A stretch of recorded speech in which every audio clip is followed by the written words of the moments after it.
Hello, viewers. Welcome to Football Discussion Daily. I'm your host, CGO. Please endeavor to subscribe to our YouTube channel.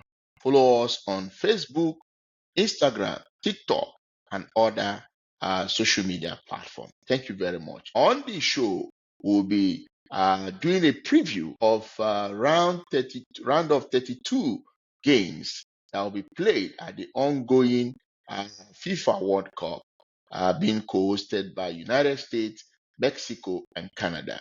The games we'll be talking about are games that are scheduled for July 2nd, 2026. Those games will be played on Thursday. So those are the games we'll be looking at. And the fixtures are for Thursday, 2nd July 2026. Spain playing against Austria. That game will, the kickoff time is 3 p.m. Eastern Time. And the match will be played at the Los Angeles Stadium, also known as the Sophie Stadium in Inglewood, California. And then the second game for the day is going to be Portugal. They'll be locking arms with Croatia. That Croatia were finalists at the World Cup in 2018. So they'll be battling with the Portuguese. The game will be played at the Toronto Stadium. The kickoff time is 7 p.m. Eastern Time. And then the last game for Thursday, 2nd July 2026 is going to be the game between Switzerland playing against Algeria. The game will take place at the BC Place in Vancouver, and the kickoff time is 11 p.m. Eastern Time. For the game between Spain and Austria, definitely the Spanish are the heavy favorite for this particular encounter. Everybody expects the Spanish team to get a win in this particular encounter against the Austrian side. We all know that the Spaniards, one of the way they play their games, they like to have more possession of the ball. They like to dictate the pace. Most of their fullbacks, most times they overlap. They try to support the attack, and you have many of their players always getting into the box of the opponent. They try to suppress the opponent and then try to get the goals. So that's the way the Spaniards play. And then for the Austrian team, Austria, they are known for their high intensity counter press. That's the way they play against their opponent in order to get the victory. The Spaniards have won 9 games against the Austrian team. Austria have won 4 games against the Spaniards and then 3 draws. So what it means is that both sides have met 16 times when it comes to playing one another. So that is it for the head-to-head for Spain and Austria. I think one time they met at the World Cup was in 1978 when Argentina hosted the World Cup, and I think the Austrians were the one who defeated the Spaniards 2-1 in the group stage of that competition. In fact, the Spaniards exited the competition early in 1978. But looking at the current Spanish team, this is a team that is full of quality, a team with a lot of players who are very intelligent, very skillful, and they know how to dictate the pace of the game. So it's going to be a very difficult game for the Austrian team. Spain, during the group stage, they were able to gather 7 points at the group stage. They topped Group H, and they kept 3 consecutive clean sheets at the group stage, and they were able to score 5 goals. On the part of the Austrians, Austria finished second in Group J, and in fact, they were very fortunate to have qualified because it took a 96-minute equalizer against Algeria for them to get themselves a spot in the round of 32. So they finished with 4 points, and then they were placed second in Group J. They scored 6 goals and conceded 6. So that tells you how vulnerable the defense of the Austrians, which means if they don't work on their defense, the Spaniards will most likely exploit the deficiency in the defense of the Austrians. So they need to work on that if they really want to stand a chance in this particular encounter, because the Spaniards are very good when it comes to utilizing pocket of spaces. A midfield where you have players like Rodri, Pedri, Mikel Merino. These are players that are very, very good. They know how to dictate the pace of the game. They know how to exploit spaces when they play against the opponent. The projected starting lineup for this particular encounter, we're going to have for the Spaniards are known for playing a tactical formation of 4-3-3. In goal, we'll have Unai Simon in goal. The back four, we're going to have Marcos Loriente, Paul Kobasi, Laporta, and then we're going to have Marco Corella. And then in the midfield, we're going to have Mikel Merino, Rodri, and Pedri playing in that position. And then in the attack, the three-man attack is going to be Lamine Yamal, Mikel Oyarzabal, and Alex Buena. We all know that Nico Williams is already out of this encounter because he's injured. So he's not going to be available for this important match. He has a groin injury. And then they will also be missing Jeremy Pino. He's also sidelined with an injury, which is sustained in their game against Uruguay. So these two players will be absent in this particular encounter. For the Austrians, they'll be playing a tactical formation of 4-2-3-1. That's what they will be playing. And we know that Marko Anatovic will be the one to lead the line. And they also be banking on the quality of Marcel Sabitzer to help the team. We all remember Marcel Sabitzer scored the second goal in their 3-3 draw against Algeria. So he will be involved in this encounter. Then Conrad Lima will also be involved in this particular encounter. And then the Austrian team will also be banking on Kevin Danso and David Alaba to help, especially in marshalling things in their defense. So it's going to be an interesting game, but this is a game I think the Spaniards will most likely come out victorious because of how they play their game and how possessive they are going to and how dominant they are going to be in this game. I don't really trust the Austrian defense playing against a Spanish team that has not conceded any goal, and they were able to score the number of goals they scored at the group stage. So if the Spaniards can score 5 goals, conceding nothing, it shows you that it's a team to be very wary of. So I think it's a game the Spaniards will most likely come out victorious. That's what my prediction will be. And in the game between Portugal and Croatians, both sides, when you look at the head-to-head, they've met 10 times. And out of the 10, the Portuguese have won 7 of those games. And then they played 2 draws. And the only victory the Croatians got against the Portuguese, just 1 win. So what that tells you is that the Portuguese have always had a better of the Croatians. And if you look at the quality of players that the Portuguese parade, definitely I think the Portuguese are favorites to win this particular encounter. Ronaldo will be playing, who is 41 years old. We also have Modric, who is 40 years, playing on the side of the Croatians. So we are going to see 2 players who are in their 40s playing in this game. Definitely both of them will be starting in this particular encounter. The Portuguese at the group stage, in Group K, they finished second.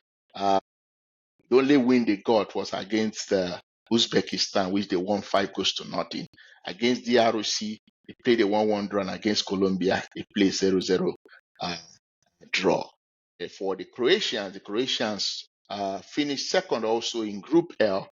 They won 2 games, defeated Panama 1-0, defeated the Ghanaians 2-1, and then they lost to the English side, the Three Lions, 4-2. So when you look at both sides, I think the Portuguese have to really improve, especially when you look at the way they played their game against Colombia. One expected so much from the Portuguese, but I think they were not that impressive in their game against Colombia, because the Colombians really dominated the game more. I think for this game, Portugal will most likely have more possession. They will dominate the game more. It's now all about trying to also press high. That's one of the things they must do. One of the challenge the Portuguese have been having is the fact that uh, Ronaldo, when you consider his age, is not that player you expect to press that high. So somehow it leaves some gaps for quick transition. He's not that player that you expect to do so much of defensive work.